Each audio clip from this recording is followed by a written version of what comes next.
When I was in school, learning to be a historian, I was taught how to study the text and context in which an artifact, a thing, exists. And sometimes, the thing is a modified Porsche making 400 horsepower with a supercharger and stainless exhaust.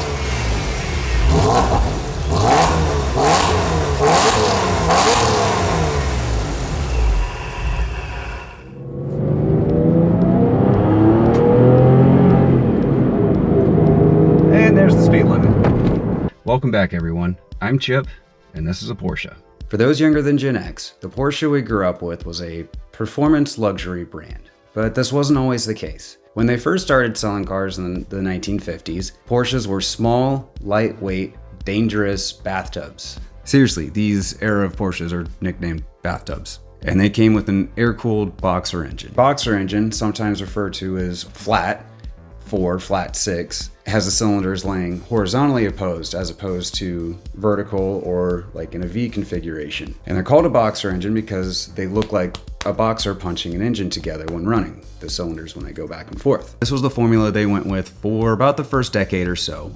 Then, in 1964, Porsche released their iconic 911 to the public. The premise stayed the same with the 911. Small, lightweight, with an air-cooled, we're going to come back to that, boxer engine in the back. Every generation improving on the one that came before. The 911 used the same platform all the way from 1964 to 1997. Now, it's not uncommon for manufacturers to use the same platform, the underpinnings of a vehicle, for a decade or so. Nissan's been doing it with the GTR since 2008. Ford did it with the Fox Body Mustang all the way, from the 78 Fairlane through, was it the 05 refresh, I think? Was the SN95 and the Edge on a different platform? Correct me if I'm wrong in the comments. Anyways, off topic. 30 years is definitely pushing it, even though that's the example I just used. 30 years is definitely pushing it in terms of lifespan. But by the 1990s, Porsche knew their formula for the 911 was at its technological limit, and the decades-old foundation of the sports car had to change. 1997, change finally arrives for the 911. The all-new 996 generation introduced the first chassis redesign since the car's inception over 30 years earlier. Inside, outside, under the hood, everything was new, with the exception of the multi-link rear suspension derived from the preceding generation. Now, the biggest change of all was the addition of water cooling.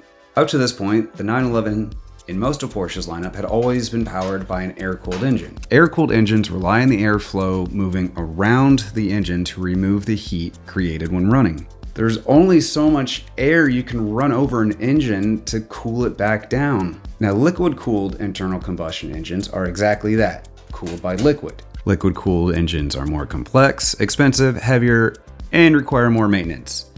But essentially, liquid-cooled engines resolve all of the shortcomings of an air-cooled engine, but at the cost of weight and complexity. But hey, it was still a boxer engine. First impressions?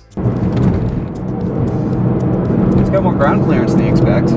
This was a 2000 model that I was driving, so even 23 years later, it is still solid as the day it was built. It handles incredibly well. It's a Porsche. It has some of the tightest steering, most responsive steering of any car you're gonna be able to drive, especially at this price point. And it does have some finer luxuries of the era. But yeah, the interior got updated quite a bit too. It became much more posh, much more luxurious. It's brown.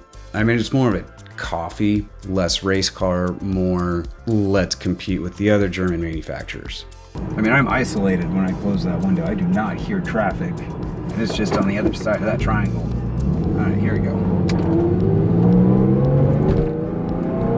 It's super 90s. It has a 5-disc CD changer. This one's been modified a bit, pushing out close to 400 at the wheels. It does have a supercharger, some exhaust, handful of other things. It sounds good.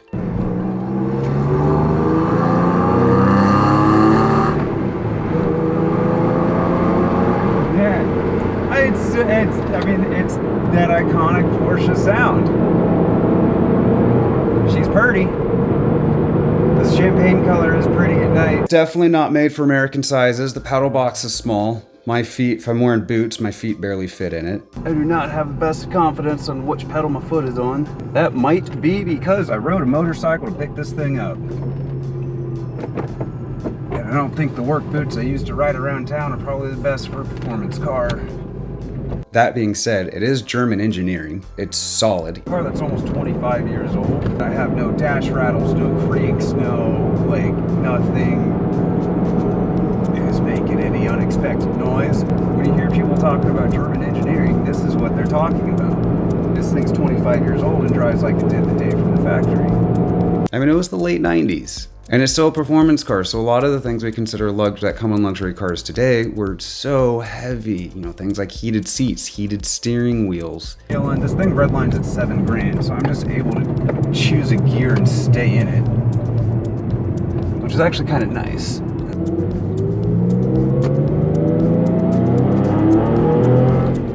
The 996, the water cooling, the redesign, everything that Porsche did with this generation of the 911 showed their willingness as a company to take a risk. That being said, the 996 generation is what propelled Porsche into the modern era. The only thing more drastic Porsche could have done would have been changing the body style, like making a station wagon out of it or something.